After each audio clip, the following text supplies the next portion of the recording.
Another week, another batch of Carson Beck hot takes.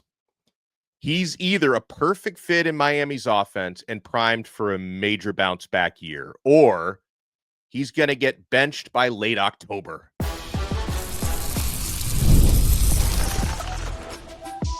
You are Locked On Canes, your daily podcast on the Miami Hurricanes, part of the Locked On Podcast Network, your team every day.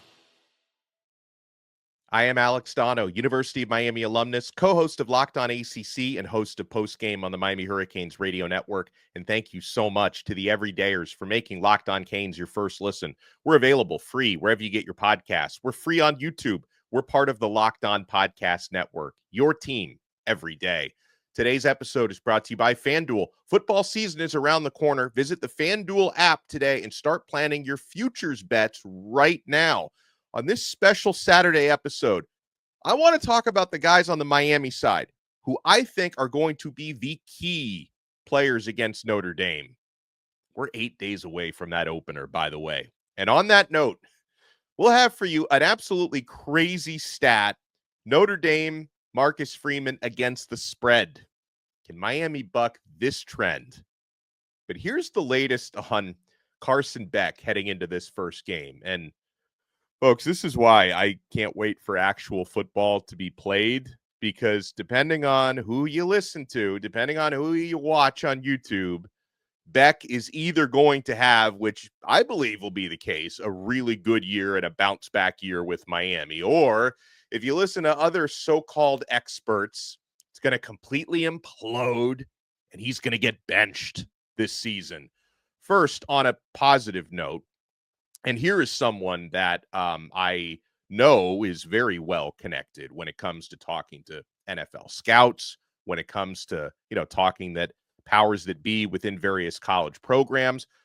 Todd McShay from The Ringer had some mostly positive things to say about Carson Beck on his show this past week. Now, he talked about the Georgia stuff, McShay, and how, in his words, talking to people at UGA, he put it kind of nicely that Carson Beck at Georgia ran its course, is the way he said it. So I guess you could say that's the negative, and that's why all these Georgia people have nothing nice to say about Carson. It ran its course. But McShay does believe, as we do here on Locked On Canes, that there is a reinvigoration with Carson Beck's integration at Miami. Here's what Todd McShay had to say based on what he's hearing about Beck. Quote, "This guy is here being in Miami. He's here and he's grinding. He's working. He likes this new system, and this new system likes him. He's decisive in practice," McShay said. "He's making his reads faster. He's not making his receivers work, and his receivers are actually really talented." McShay described, what Beck has been doing at Miami as a seismic shift. And he also noted, and of course, this has been very clear since training camp began, roughly, I was going to say roughly a month ago, a little less than a month ago, 3 weeks and some. Since training camp began, it's obvious Carson Beck is fully healthy. So physically, the elbow is good, and his arm looks strong. And as McShay mentioned, as we've mentioned here on Locked On Canes for the past several weeks, the arm looks live, and Carson Beck has looked very decisive. So I think that's a lot of positivity there, that the new system likes him and he likes the new system. So in my opinion, why Carson Beck is a really good fit for a Shannon Dawson offense. And I know that was part of why Beck decided to come play his final season at Miami. Precision, accuracy, and that decisiveness we talk about. Those are things that are emphasized in a Shannon Dawson offense in terms of what he needs from his quarterbacks. So with Carson Beck's decisiveness and his processing speed, that comes with a quick release, which gives receivers a chance to create yards after the catch in space. Yak is a big emphasis in a Dawson offense. Beck also has the arm strength to attack downfield, which is another hallmark of a Shannon Dawson scheme. So in terms of why Dawson's offense is a good fit for Carson Beck, the autonomy that he gives his quarterbacks, the input he gives to these guys, and also Dawson's willingness to adapt his offense to his quarterback's strengths. That's why, Dawson, of course, is a disciple of the air raid tree, Hal Mummy, Mike Leach.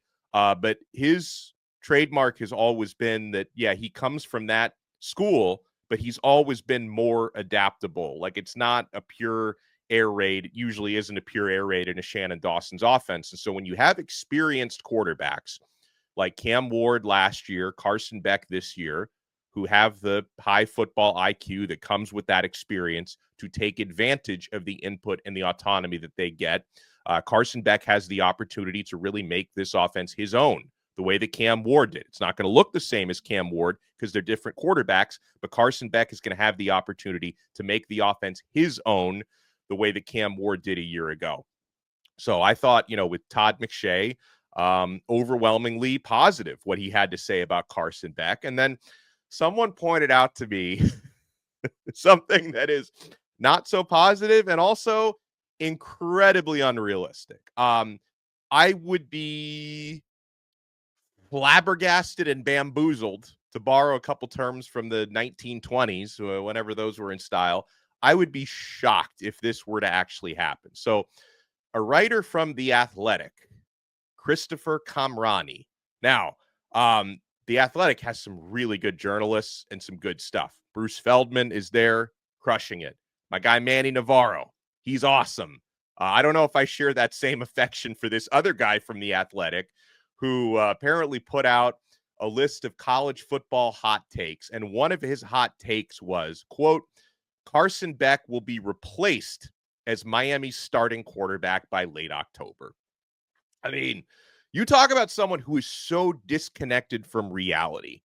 Everything Beck has been doing, the way he's been fitting with this offense, the way he's been taking on a leadership role in practice. And also, I don't know if this writer has the full context as to how much perceived drop-off I think there would be if you switch quarterbacks from Carson Beck to someone else. No disrespect to these other guys. They just don't have the experience and the pedigree that Carson Beck has right now. So if you were to turn to Emory Williams or Luke Nickel or Judd Anderson, right, you're not doing that unless basically your season is over by late October. So the only way I see Carson Beck losing his starting job at any point this year is if he's not healthy enough to play. And he is fully healthy now, fully recovered from the elbow. So that's an absurd take. It's low-hanging fruit is what it is. Like the idea that, oh my gosh, I'm a keyboard warrior. I'm going to get all these clicks from Georgia fans that are going to be like, yeah, that's right.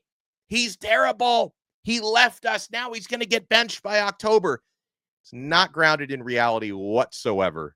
But another interesting, and this is not a take, this is allegedly fact on Carson Beck that came out this week. So Pete Nakos at On3 Sports, he's the pocket watcher, right? He's the one tracking all these NIL deals around the country. How much is player X, Y, and Z making? And even though at some point this offseason, they claimed On3 that Carson Beck would be making up to $6 million this season, which I don't think is true. Now they're saying $3 million to $3.2 million. But here's the interesting thing about it. Carson Beck, according to this new On3 report, will not be the highest paid quarterback in the ACC. Duke's Darian Mensah, who they brought in through the transfer portal from Tulane, Darian Mensah is set to be paid $4 million for the 2025 college football season. And then Carson Beck in the $3 to $3.2 million range. Bryce Underwood at Michigan, $3 million. He's got the big long-term deal, but $3 million this year. Drew Aller, $3 million at Penn State. John Mateer, with the Venmo, $2.5 to $3 million. Avery Johnson, $2 million. So why I found this to be especially interesting is that throughout the offseason, and again, Miami generates clicks. Hot takes on Carson Beck generate clicks. People use this guy for engagement farming because he's, one of the most polarizing, popular figures in college football. How many times during this offseason have we seen bozos putting out videos? Oh, is Carson Beck worth the money? Is Miami overpaying for Carson Beck? Personally, I think if you have to pay $3+ million to solidify your quarterback position, who am I to say it's not worth it? And I would say the same thing to Duke.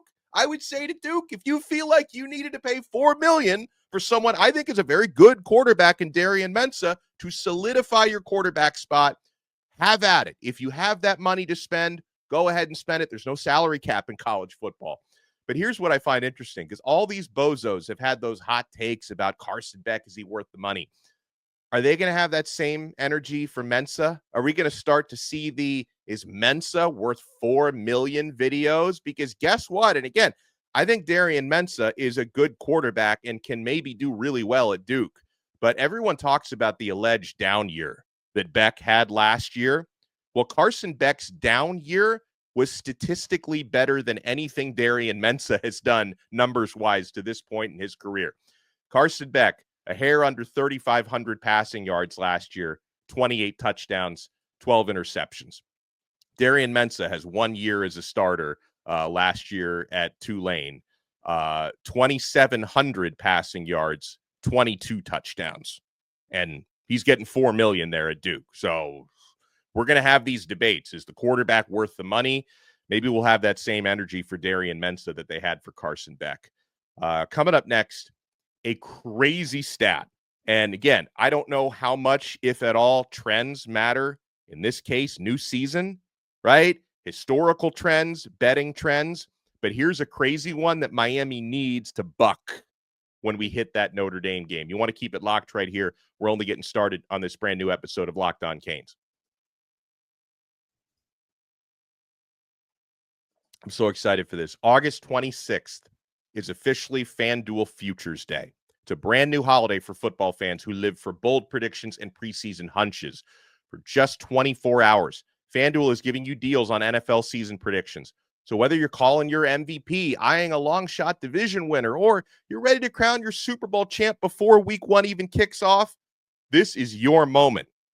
If you want to take a flyer on that MVP race, if you think Tua is going to stay healthy for the full season and put on an MVP performance, you can lock that one in on August 26th. If you want to crown your Super Bowl champion, right? You think maybe this is Buffalo's year. I hope not as a Dolphin fan, but you can do that on August 26th, or parlay your division winner dark horses.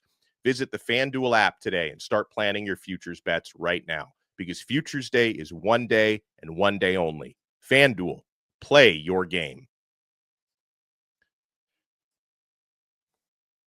Thank you for making Locked On Canes your first listen. We're available free wherever you get your podcasts. By the way, for the everydayers, if you want to take your everydayer experience to the next level, sign up, click the link below, become a Locked On Canes insider. I send you guys text messages directly from my phone to yours with breaking news, recruiting updates, show updates, one-on-one questions and answers. Try it free for 14 days. And then if you like it, you can opt in for $4.99 a month. Give you a lot of added value on there on the Locked On Canes insiders chat. All right, so our good friend, the recruiting overlord, Brian Smith, sent me this message that he received from a big gambler, right? And the big gamblers pay attention to trends. Now, I feel that when a new season begins, the trends are, not necessarily that valuable over the past few years, but this one is notable, right? The same way Miami fans will bring up, hey, Notre Dame hasn't beaten Miami in Miami since the 1970s. That's a thing. I don't know how much that's going to matter on August 31st, but that's a factual statement. Notre Dame has not beaten Miami in Miami since the 1970s, right? Then Notre Dame fans can bring this one up. So this is from a big gambler who sent this to Brian Smith. Marcus Freeman's Notre Dame are number 1 in college football against the spread over the last 3 seasons. They are 28, 12, and 2 against the spread during that period. They covered 70% of the time. They were also plus 6.3 against the spread during that time. So they covered with almost an extra touchdown worth on average. They are number 1 for record, cover percentage, and points against the spread. That's not all. They are 14, 3, and 2 against the spread against ranked opponents during that time, and plus 8.1 points against the spread. And then they write Miami is 125th against the spread over the last 3 years. So, all right, the Notre Dame has been allegedly the best in the country in covering spreads, and they're 2.5-point favorites. So by that logic, what the gamblers are telling you is not only should Notre Dame cover the 2.5-point spread, but they should, I guess, win this game by 8 to 10 points based on how far they usually cover. So, we got that working against us. But again, I feel that this stuff is less valuable coming into a new season. It's not exactly the same Notre Dame from last year, although I expect them to be really, really good. No disrespect. It's not the same Miami as last year. I expect Miami to be better overall, top to bottom, than they were a season ago. But keep that in mind, right? If we're going to be talking about, hey, they haven't won here since the Jimmy Carter administration, Notre Dame is really good. But you know what? Here's the important thing. They're not 100% against the spread. 70% against the spread. Give me that 30%. I like my odds for Miami to cover and hopefully win and pull off the mild upset. So I'm looking at, and I would love you guys to collaborate with me on this. If you want to leave your comments below or leave your comments on X, you can follow me at Alex Donno. Players that I feel are going to hold the keys to victory, like the most important Miami Hurricanes against Notre Dame. Of course, it's going to start with the starting quarterback. Carson Beck is going to need, first of all, to take care of the football for a game like this. I know it's going to be a war at both lines of scrimmage. Both teams are going to want to establish their running game. Both teams are going to want to protect their quarterbacks. I feel really good about Miami's pass protection going up against what should be a pretty good Notre Dame defensive line. But Carson Beck, obviously, he's got to hit a few plays downfield, but most importantly, for someone who has been in some of the biggest games in college football coming out of Georgia, this moment cannot be too big for him, and I don't think it will be. We need him to take care of the football, hit some big plays, and play with poise. So, no, I'm not reinventing the wheel when I say Miami's starting quarterback is probably the number one guy who's going to hold the keys for this one. Miami's entire offensive line, right? I mean, that's the only unit in football where they give an award to the entire group, the Joe Moore Award, rather than just individuals. Miami's offensive line needs to hold up. They need to protect their quarterback, and they need to open up those running lanes because, hey, on the flip side of it, I see some Miami content creators that are like, hey, here's how we need to shut down Jeremiah Love. Like, from where I sit, there's no shutting down Love. Like, Love's going to get his. Like, the question is, do you hold him to 90 yards or does he go off for, 180 yards? Like, I think that's the question. Like, you're not going to shut Jeremiah Love down, but can you contain him just a little bit would be my question. But we know Notre Dame is going to be able to, I think, have some success running the football, at least some success, if not a lot of success. So Miami's going to need to do that on the flip side. Like, Miami's going to need to run the football. So offensive line and running backs. This is a game where I think you're going to need to have some creativity and some big plays made, unconventional plays, and someone who can provide some of that razzle-dazzle for you, I believe, is Elijah Lofton. I think that guy can pop some X plays in this one. So Miami's Swiss Army knife utility first-team tight end Elijah Lofton, I believe, is someone who's going to have to make something happen because, again, I can bring up any number of wide receivers in this game, and I will bring up a couple of them here. But, the Irish on paper have one of the very best defensive secondaries in the entire nation. They've got some dudes there like Chris Gray. That's a really good defensive secondary. So if they make life very difficult for Miami's receivers to create separation, a guy like Elijah Lofton, I believe, can get involved creatively, and he's going to be really, really tough for them to shut down. In the same vein, I think Malachi Toney is someone who can create some magic here. True freshman slot receiver. Give this guy a little bit of space, an opportunity to make some yak. I've been thinking a lot about the type of impact I think Malachi Toney could have this season in his true freshman year. Obviously, two very different football teams, but because, you don't always rely on freshmen as much at Miami. But you remember 2 years ago, Kevin Concepcion, when he had his just sensational true freshman season at NC State, including, he had a good game against Miami that year. Casey Concepcion, I think Malachi Toney can have that sort of an impact. Again, I don't know if they're going to, Miami probably won't rely on Toney as much because they have so many other guys at receiver, whereas like Concepcion was their entire offense. But I think Toney can have that sort of impact with his versatility. And slot receivers in a Shannon Dawson offense always eat. Tank Dell at Houston, Xavier Restrepo at Miami, Malachi Toney might be the next one in line there. Sticking with the receivers, I think this is going to be a really important game for CJ Daniels because he's the sixth-year guy. He's the experienced guy, played in the SEC last year, has been involved in some really big games. Again, I know Miami's got a lot of really talented young and inexperienced receivers. I think for the experienced guy who's got, over 2,000 receiving yards on his resume, Daniels, I think this could be a big game for him, and Miami's going to need him to step up because he's been under the lights. He's been in big moments like this before. I'll give you a few guys on defense because, man, how important that defense is going to be. You're going up against an inexperienced quarterback, literally has no competitive reps at the college level in CJ Carr. As talented as he may be, it's going to be the biggest moment of his career so far. Miami needs to bring the heat. This has got to be a Ruben Bain game. This has got to be 2023 Ruben Bain, but even better than that. Like, I know 2024 was injured Bain for the entire season, and I've seen this guy wreaking havoc in practice. This has got to be a Ruben Bain type of game, and you want to make CJ Carr uncomfortable and force him into making some mistakes. I also believe that, especially going up against a running game like this, Mohamed Toure, new linebacker who's got great sideline-to-sideline speed, hard hitter, good range.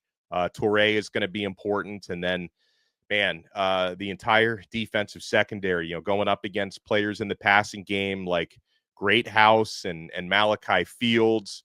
We'll see Miami's new look defensive secondary, but O.J. Frederick and Xavier Lucas, your two physical long corners, they got to be up to the task in this one. So you guys let me know. And again, I didn't want to name the entire roster, but I wanted to give you a handful of players that I think are going to hold the keys to beating the Irish in 8 days. So you guys let me know, who do you think I should have included? Key players against Notre Dame.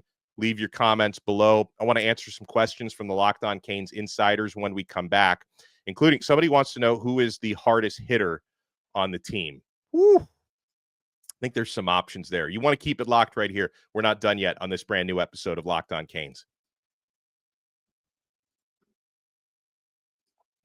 Guys, you probably heard of Viagra or Cialis. Maybe you've even tried them. But if you're looking for something beyond the usual pill, it's time to meet Rugiet Ready. Rugiet Ready is a next-gen prescription treatment designed to amplify arousal in the brain and boost blood flow.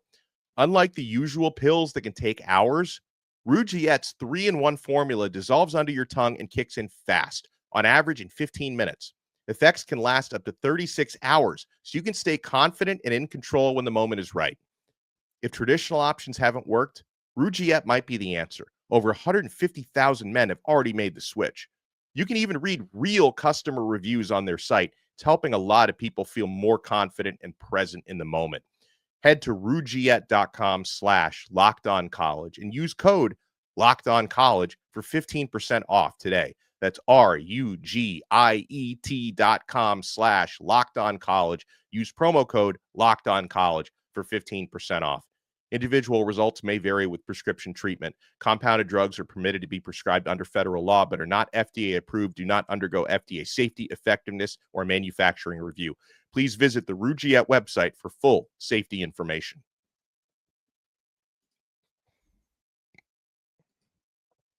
Thank you for making Locked On Canes your first listen. For your next listen, check out the portal. My good friend Brian Smith takes you around all things transfer portal, NIL, recruiting.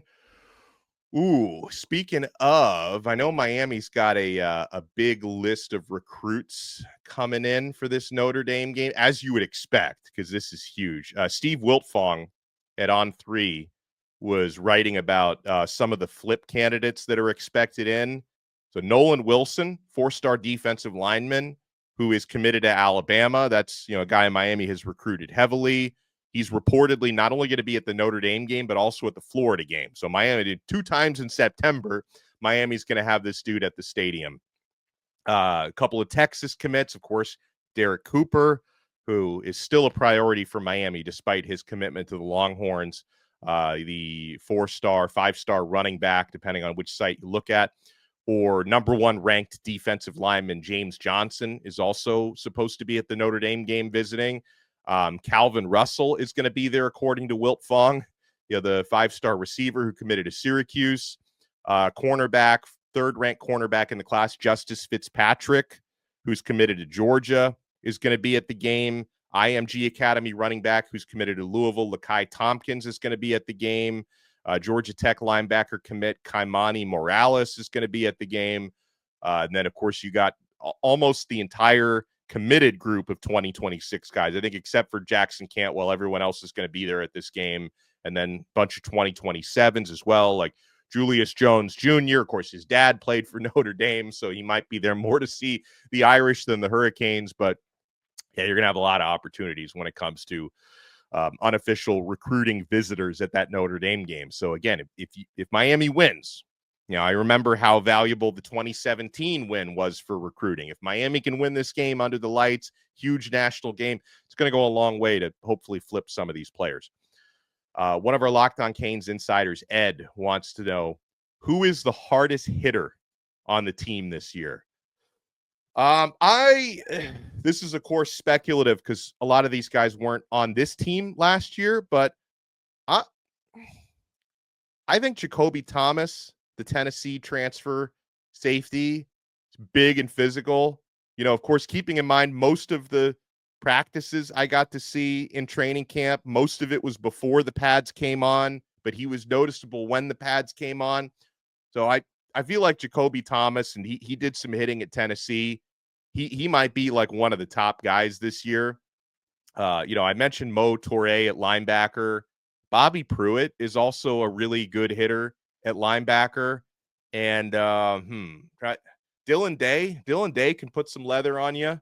So I'm gonna circle those names, and we will reevaluate this a few games in. Hopefully, no targeting penalties or anything like that. But I think those are going to be some of the biggest hitters on the team this year. But the first one that popped into my head was Jacoby Thomas, the Tennessee transfer.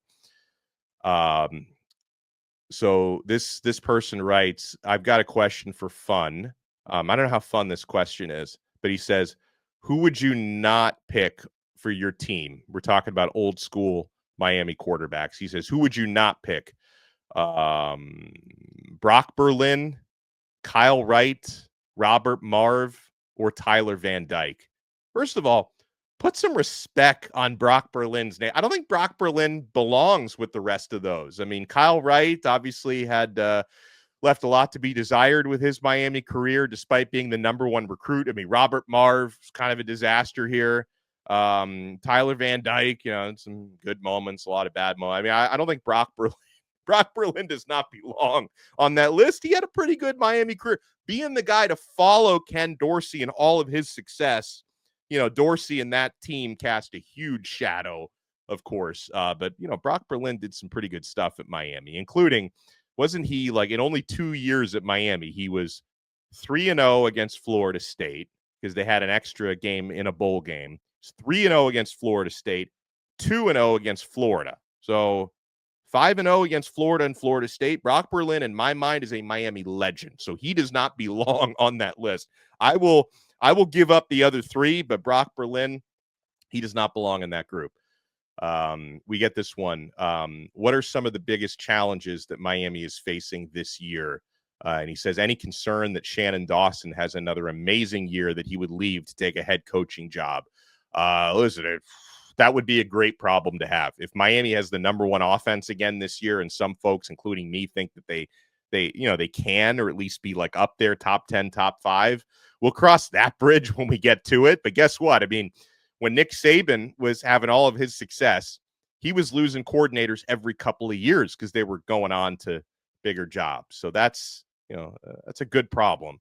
In terms of biggest challenges Miami faces this year, this is the best overall roster that they've had probably in over a decade, and certainly the best overall roster they've had under Mario Cristobal. With that comes pressure.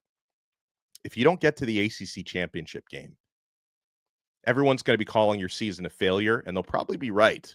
Right? I mean, I know a lot of folks don't expect Miami to actually win the ACC because Clemson is so hyped this year. we'll see if they live up to that. They've got their own pressure, and Dabo obviously has a history of exceeding expectations. But I just think, to me, the amount of pressure Miami has this year, to get to the college football playoff for the first time, I think that's something that's a challenge that they're going to face this year. Let's see. By the way, we got a comment earlier this week from ND Hater 85, who's a Miami fan who lives in like Notre Dame territory. That's why he calls himself ND Hater. And he was telling me, of course, all the luck, right? Miami's going to be hosting Notre Dame end of August, where it's super humid. I know it's a night game, so it's not going to be like that hot per se, but it's going to be like in the 80s. The humidity is going to be through the roof. I mean, I play soccer outside like in the evening with my son every single day, and I come back in the house completely drenched in sweat. Okay. But then ND Hater, who lives up in the, Notre Dame area, Indiana somewhere, was telling me that they've had like a record humidity throughout the summer in South Bend. So they've been practicing in like the most humid conditions they've ever had. Now, I guess the good news would be, someone was telling me like the updated weather report, I think it's down to like 74 now in South Bend. So it's getting cooler there. So I'm just hoping they're not ready. I'm hoping when they step out to the pitch at Hard Rock that they're not ready for our humidity. But it sounds like they've had unusually hot conditions there. All right, any questions I didn't get to? And I talk a lot, so there's always a few. We'll save them for next time. I will keep all these questions written down. I want to thank you guys so much on a Saturday for making Locked On Canes your first listen. If you're watching us on YouTube, make sure to smash that like button and subscribe. And yeah, I mean, I don't know if I'm going to take Sunday off. I feel weird taking any day off since we're just over a week away from game day. So I can promise you a ton of content this coming week. For example, on I think for Thursday's episode, we're going to do a crossover with Tyler Wojak from Locked On Fighting Irish. So that'll be, if you guys want to know more, take a really deep dive on Notre Dame, Tyler's going to give that to us. And that episode is also going to go out to his listeners. So they're going to get my deep dive on Miami, as will you guys. So that's going to be a lot of fun. This coming Friday, we're going to have our live event at the Fort Lauderdale Improv with Michael Yo, Gio Milian, and me. So that's going to be great.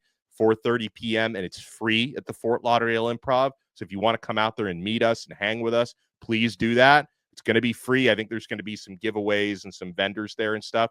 So we'll talk to you guys again next time on another episode of Locked On Canes. We are part of the awesome Locked On Podcast Network, your team every day.